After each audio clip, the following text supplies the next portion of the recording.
So now we come to probably my second favorite Kingdom Hearts game of all time, Raindrop Game.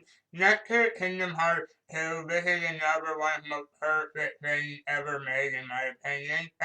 Actually, this was my favorite Kingdom Hearts game for a while, but then when I thought about it a bit more, I thought maybe Kingdom Hearts 2, yeah, that is my favorite. But this is still a really incredible game in my opinion, and yeah, a really perfect one as well in my opinion. Yeah, I love the story. First, like every other Kingdom Hearts game I've mentioned, it has an amazing opening sequence. However, this one is a little bit different because not only did it not have a song like, like the others, but it actually has a theme for it, and it has and it actually has a bit more to show with the story, with the way it shows the story that happened so far. And so the story actually picks up where the secret ending of Recoded left with Sora and Reese who's going out to Mysterious Tower to do their Mark of Mastery again. But not like the way Aqua and Terra did it. They did it a different way with Sora and Reese who they're sort of sent back in time in their dreams. I don't know entirely, it's kind of hard to explain, but anyway, they sort of go back in time, and the objective of the game, like their mission with their Mark of Mastery exam, is to go to every world in their is to go to every dream world that they're in and unlock the seven sleeping keys holes that are in that world that apparently will grant them new abilities. And so they do and so they're doing all this, but something is going on as it's happening. Then Sid, Hidden, E, Donald, and Duke, we are all worried because they feel like Xehanort is up to something, considering she said, Jen Sid said that he's probably returning really soon. And and yeah, and something is going on, especially with Sora. As in, like the further he goes in his journey, I think in his dream, the more something is going on with him, and he's feeling kind of weird, like something is kind of messing with him. And the reason for that is because Xehanort is hoping to is planning to do something with him. I'm gonna stop right there in terms of the story.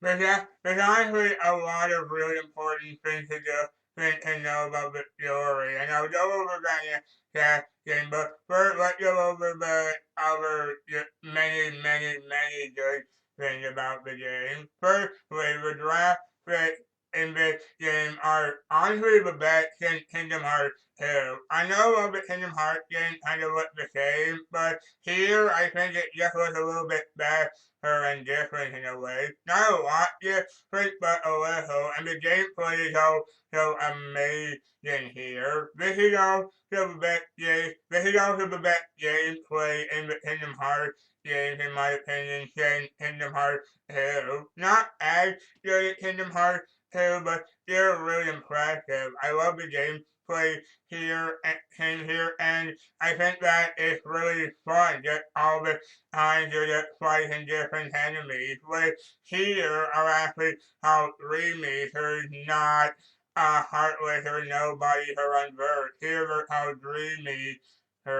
And you actually get different kinds of 3 meters, as in the ones that you fight, or the ones that you fight, or the ones that help you. Like you know, you get your own 3 meters to help you in your car to like how different Disney characters in other games were your ally in both games, and here is the uh is the dream meters that you can create and will you help you. And I like I like all the new worlds that they introduced here. Almost all of them are pretty much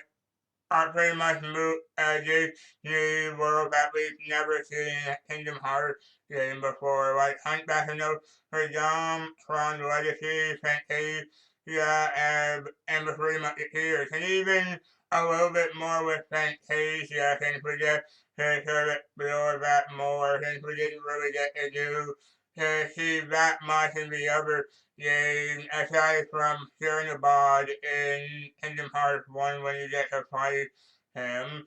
And yeah, all of them are really great. And even though I really don't like the Tron Legacy movie, I actually do like it here. But I just like the world here, and seeing the different interactions between Sora and Riku and all the characters throughout all the wars is fantastic, like always. Speaking of which, you get to play as Sora and Riku here, and Sora and Riku here, like you play as in here, they're sort of, since they're sort of asleep in a way, whenever Sora is sleeping, you're playing as Riku, but whenever you're Riku is sleeping, you're playing as Sora, and you can sort of make them drop the sleep to sort of switch characters whenever you want.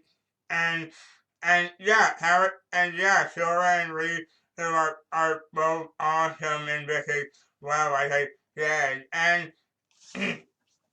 And the reason is that they're sort of in different locations and you do this thing out rock to make them fall asleep with the other character, like I said. And the captain bit is incredible. And like I always say, Haley Joel Osment, I never get tired of it. Sora, I think he's probably my favorite actor of all time just because of Sora, like I said. And I'm never not gonna like him as a character.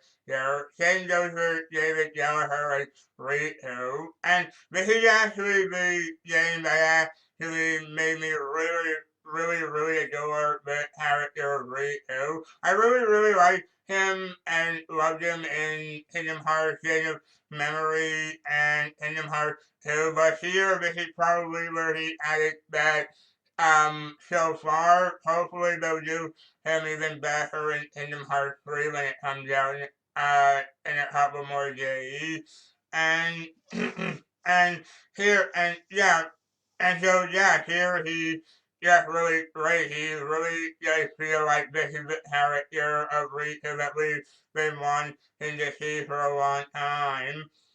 And the fact that this was actually a 3DS game opens a lot of different possibilities, like the graphics, like I said a second ago, the graphics are just like in Kingdom Hearts 1, Recent of Memory, Kingdom Hearts 2, and Birthday 3. And the fact that not to say that like 358 over 2 days or Rico didn't look good. They did, but they were kind of restricted given the fact that they were both just kind of regular DS games.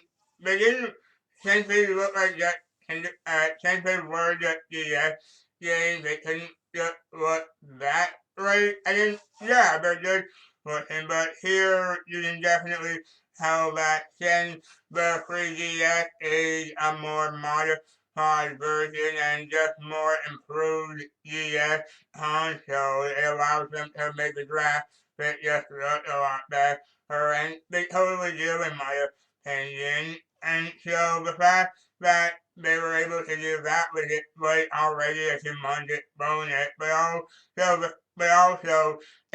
like I said, with the gameplay that I mentioned a minute ago, this game actually introduced some thing that we actually introduced something that really helped get rid of that got rid of a problem of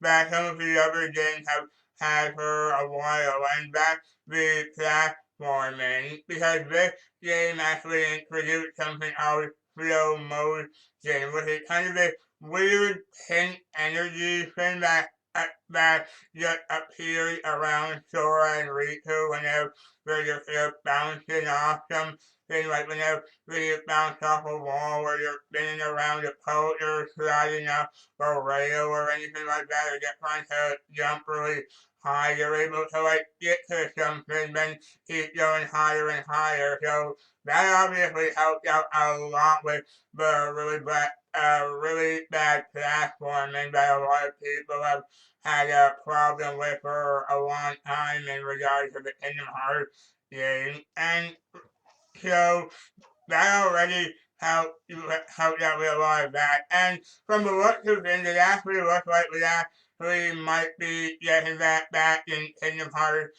3, considering it looks like they're bringing it back in the trailer that we got a while back. Because, yeah, it looks like Sora will be getting it back, which is really odd. Yeah, it actually might be my favorite mechanic in the whole series just because it's really helpful. And we and you don't really have to do anything. You just have to, and you don't even have to do anything to unlock it. You just get it at the very beginning of the game. So that's already an immediate bonus. Right, and it was a great idea. And you don't, and yeah, it was just a really great idea. And there's a lot of twists in this game that always occur, and I think a lot of them lead to a lot of amazing ideas, and you don't really know what's gonna happen throughout the story. You just have to go along with it. And honestly, going along with that part, the ending of this game, again, like I said a million times in these reviews, if you're not well versed in the Kingdom Hearts series, a lot of this is gonna make no sense to you and it's gonna get kind of hard to follow. But honestly, it's like I've said a lot of times, if you play the games as many times as I have and you know this series inside and out, then you can follow it no problem. But yeah, there's a lot of details that are required to understand the ending of this game because they just bring up a lot of things that won't make any sense to just a normal person who doesn't know the game. But and yeah, so yeah, this might sound confusing again, but give it so so apparently Xehanort was coming back like Jin predicted, and he wants to use Sora as a vessel for his heart like he did with Terra, and there's just a lot of things that happened with that ending that just happened a lot, and they just revealed so much towards the ending of the game. And yeah, so kind of spoiler alert from here on onward. I'm just gonna get into spoilers now, so if you don't want anything spoiled and you're just kind of going into this kind of threat, I recommend you kind of skipping this next part for the next few minutes. So this is just big spoilers for the whole series, but it's just something I just really have to talk about. Okay, ready? So 3, 2, 1, go. So, yeah, at the end of the game with that secret ending, it was really cool to see that Kyrie is going to be getting Keyblade training with Lee in Radiant Guardian, aka Hollow Bastion. They're probably going to be training with Merlin and the Three Fairies, getting ready for Kingdom Hearts 3, which is really awesome. And in case anyone is wondering why Astro is still alive, it's because of something that Jin did during the secret ending of Recoded. It's because whenever a person has vanished and there nobody is around, if there nobody is destroyed, that person will return to being a complete person again, which means almost all of the organization members are back to normal. In fact, the whole original organization thing that Jay was something that Xehanort was planning as well. According to the J-Bar toward the end of it, game, Barry, Gemini, and Xehanort formed the original organization, so they could Formed the organization for a specific reason. Round up a bunch of empty husks, hook them up to Kingdom Hearts, then fill them all with the exact same heart and mind. Translation?